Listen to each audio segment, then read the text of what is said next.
Après le Fajr, quand le monde dort encore, quand les rues sont silencieuses, quand ton cœur est plus réceptif que jamais, c'est dans ce moment précis qu'Allah ouvre des portes invisibles, des portes que seuls les cœurs éveillés peuvent ressentir. Le prophète Muhammad, que la paix et le salut d'Allah soient sur lui, a dit: les 2 rakats du Fajr sont meilleurs que ce monde et tout ce qu'il contient. Muslim. Mais aujourd'hui, je veux te parler d'un verset. Un verset qui, récité après le Fajr, ne change pas ton destin autour de toi, mais toi à l'intérieur de toi. Pourquoi après le Fajr? Pourquoi après le Fajr? Pourquoi ce moment précis, alors que la journée entière s'ouvre devant toi, pleine d'heures possibles, de temps disponibles, d'occasions multiples? Parce que le Fajr n'est pas une prière comme les autres. Ce n'est pas simplement un rendez-vous parmi 5. Le Fajr est une frontière, un passage subtil entre 2 mondes. La nuit qui s'efface et le jour qui n'a pas encore imposé son poids. À cet instant, tout est plus nu. Les pensées ne se sont pas encore durcies. Les soucis ne se sont pas encore organisés. Le cœur est encore malléable, presque fragile, comme une terre fraîchement arrosée. Le Fajr, c'est le moment où l'âme se lève avant le corps, où tu te tiens devant Allah sans masque social, sans rôle à jouer, sans performance à offrir. Juste toi et lui. Allah attire ton attention sur ce moment précis lorsqu'il dit: et récite le Coran à l'aube, car la récitation du Coran à l'aube est certes attestée. 17,78. Attesté. Ce mot est lourd de sens. Il signifie que ta récitation n'est pas perdue dans le vide. Elle est observée, inscrite, témoignée. Les savants ont expliqué que les anges de la nuit et ceux du jour se rencontrent à l'aube, comme si le ciel lui-même faisait une pause pour écouter, comme si ce moment portait une attention particulière, une dignité silencieuse. Imagine cela. Tu récites, encore un peu fatigué, peut-être les yeux lourds, et pourtant, ton acte traverse les couches invisibles de l'existence. Il est porté, il est présenté, et ce n'est pas seulement ta voix qui récite, c'est ton état intérieur, tes non-dits, tes combats secrets, tes prières que tu n'as jamais formulées clairement. Après le Fajr, le monde ne t'a pas encore réclamé. Ton téléphone n'a pas encore dicté ton rythme. Les attentes des autres ne se sont pas encore posées sur tes épaules. C'est l'un des rares moments où tu peux choisir. Commencer la journée avec Allah ou commencer la journée en t'oubliant. Il y a une sagesse profonde dans ce timing, car ce que tu déposes dans ton cœur au début de la journée devient souvent ce qui le guide jusqu'au soir. Certains commencent leur matin avec l'anxiété, d'autres avec la précipitation, d'autres avec le bruit. Mais après le Fajr, tu as la possibilité de commencer avec la présence. Le prophète, que la paix et le salut d'Allah soient sur lui, faisait de ce moment un temps de constance, de rappel, de clarté. Non pas parce qu'il avait moins de responsabilités que nous, mais parce qu'il savait que l'orientation du cœur précède toutes les actions. Et maintenant, une question qui ne cherche pas une réponse rapide, mais une honnêteté intérieure. Quand as-tu prié pour la dernière fois, quelques minutes après le Fajr? Non pas pour demander, non pas pour te plaindre, mais simplement pour être avec Allah, sans téléphone, sans bruit, sans précipitation, juste toi, et ce moment que le ciel reconnaît, le verset à réciter. Le verset est court, il ne s'étale pas, il ne cherche pas à impressionner par la longueur ou la complexité. Et pourtant, il porte un poids que peu de phrases peuvent te contenir. Allah n'impose à aucune âme une charge supérieure à sa capacité. 2,286. Ce verset n'entre pas dans ton cœur comme une information. Il entre comme une réponse à des questions que tu n'as peut-être jamais formulées clairement. Car au fond, combien de fois t'es-tu dit: c'est trop pour moi, je n'y arriverai pas. Si seulement Allah savait à quel point je suis fatigué. Et ce verset arrive sans bruit, presque discrètement, pour te dire: je sais. Il ne dit pas que la charge sera légère. Il ne promet pas l'absence de douleur. Il ne nie pas l'épuisement. Il affirme quelque chose de plus profond, ta capacité intérieure. Quand tu récites ce verset après le Fajr, il ne s'agit pas d'une simple répétition. C'est un dialogue silencieux. Tu dis: Ya Allah, je suis à bout, et le verset te répond: et pourtant, je t'ai créé capable.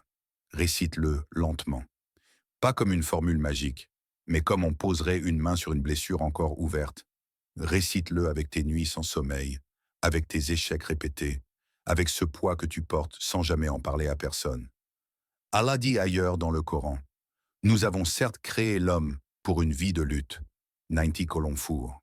La difficulté n'est donc pas un accident. Elle fait partie du chemin, mais elle n'est jamais déconnectée de ce que tu peux supporter. Il y a dans ce verset une rééducation du regard. Il t'apprend à ne plus mesurer ta vie uniquement à travers ta fatigue actuelle. Il t'invite à regarder avec les yeux de la sagesse divine, pas avec ceux de l'émotion du moment. Car ce que tu ressens aujourd'hui n'est pas la totalité de ce que tu es capable de porter. Ta perception est limitée. La science d'Allah, elle, ne l'est pas. Lorsque tu récites ce verset, tu fais un acte de confiance. Tu acceptes, même sans comprendre, que ce qui t'a été confié n'est pas une erreur céleste. Allah dit, « Il se peut que vous détestiez une chose alors qu'elle est un bien pour vous. » 2, 216. Ce verset que tu récites après le Fajr agit comme un réalignement intérieur. Il ne change pas immédiatement ta situation extérieure. Il change la façon dont ton cœur se tient face à elle. Et il y a quelque chose de profondément intime dans cette récitation. Comme si Allah te rappelait doucement, « Je ne t'ai jamais surestimé, je ne t'ai jamais oublié, je n'ai jamais placé sur toi une charge au hasard. Alors répète-le encore, pas pour te convaincre, mais pour laisser cette vérité descendre lentement, de la langue au cœur, jusqu'aux endroits de toi que même les mots n'atteignent pas. Ce que ce verset change en toi.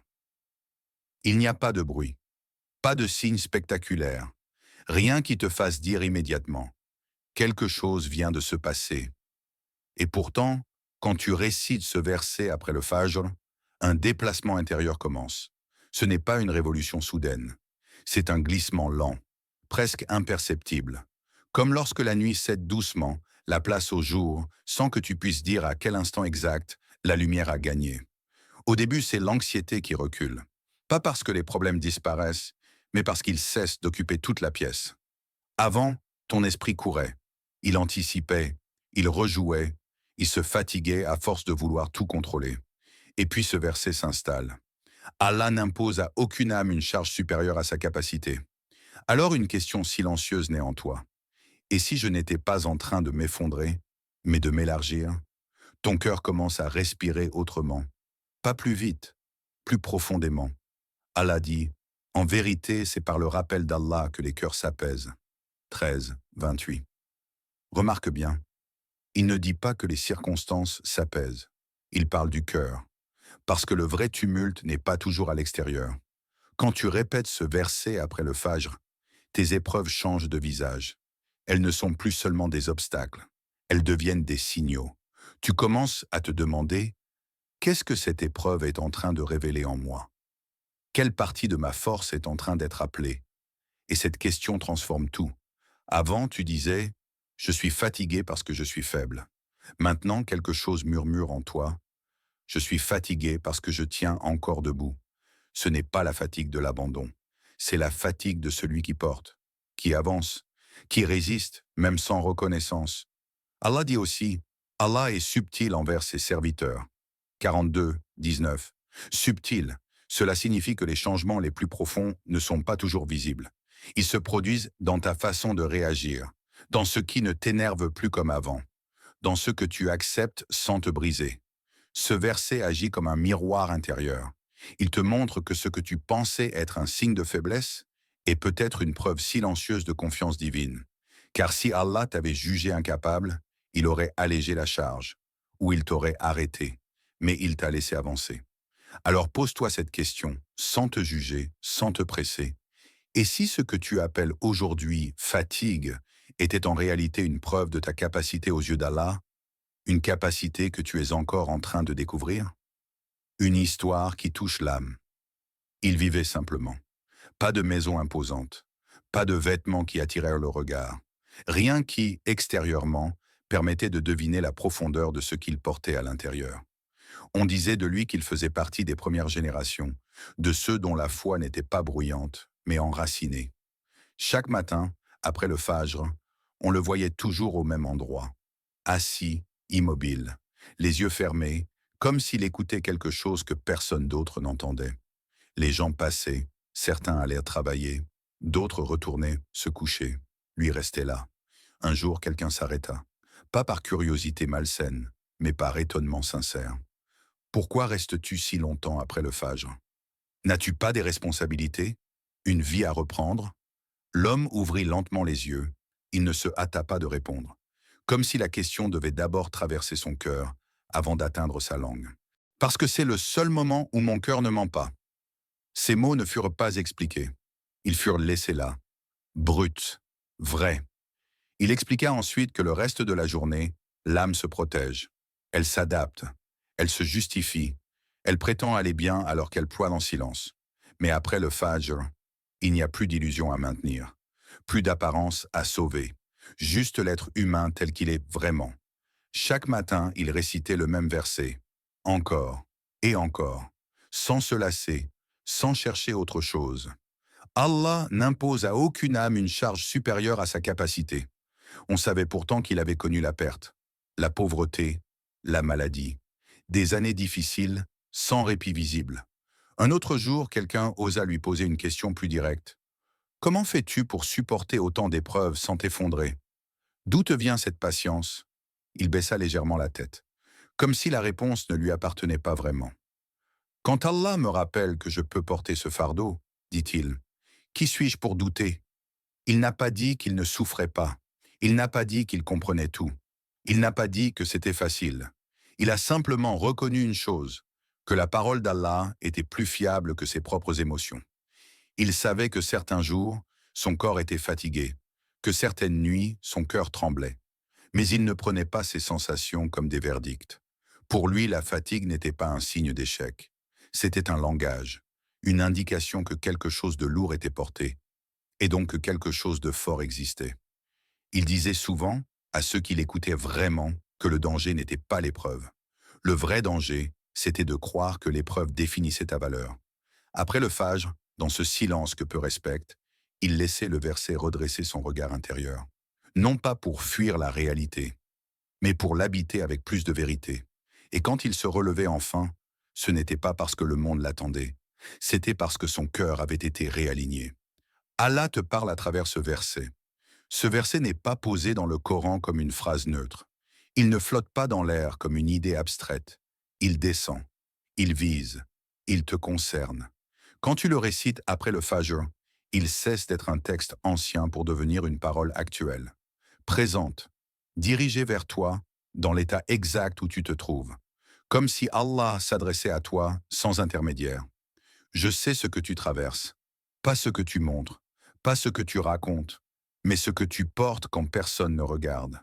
Je sais ce que tu caches, les peurs que tu minimises, les larmes que tu ravales, les questions que tu n'oses même pas transformer en invocation. Allah n'a pas besoin que tu expliques. Il n'a pas besoin que tu justifies. Il n'a pas besoin que tu sois fort devant lui. Et puis cette parole silencieuse, mais ferme. Si je l'ai permis, c'est que tu peux le supporter.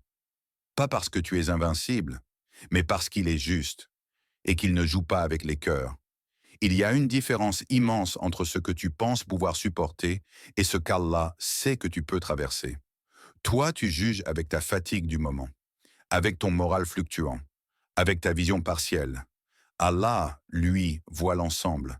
Il voit ce que cette épreuve est en train de construire en toi, même si tu ne vois encore que la douleur. Il dit, « Et quiconque place sa confiance en Allah, il lui suffit. » 65.3. Remarque bien, il ne dit pas « il lui enlèvera toute difficulté ». Il dit « il lui suffit ». Cela signifie que même quand tout semble manquer, la présence d'Allah comble ce que le monde ne peut pas offrir. Quand tu récites ce verset après le Fajr, tu n'es pas en train de réciter pour être rassuré. Tu es en train de te réaligner. Tu passes de « pourquoi moi ?» à « puisque c'est moi, alors Allah sait quelque chose que j'ignore encore ». Et cette bascule intérieure change tout. Tu n'es plus en train de survivre à ta journée. Tu es en train de la traverser avec une conscience différente. Alors pose-toi cette question, sans promesse, sans pression. Et si demain matin, après le Fajr, tu laissais Allah te reconstruire, non pas en une seule fois, mais verset après verset, demain matin, après le Fajr, avant que le monde ne prononce ton nom, avant que les obligations ne te rappellent à elle, avant que le bruit ne reprenne ses droits. Reste assis, récite ce verset, lentement, sincèrement, comme on confie quelque chose de fragile à celui qui ne le brisera pas. Et observe, pas forcément un changement immédiat, pas forcément une réponse claire. Observe plutôt ton cœur, sa façon de réagir, sa façon de porter. Non pas ce qu'Allah change autour de toi, mais ce qu'il façonne en toi. Allah est doux envers ses serviteurs. 42, 19. Et parfois, sa douceur commence exactement là où tu pensais ne plus tenir.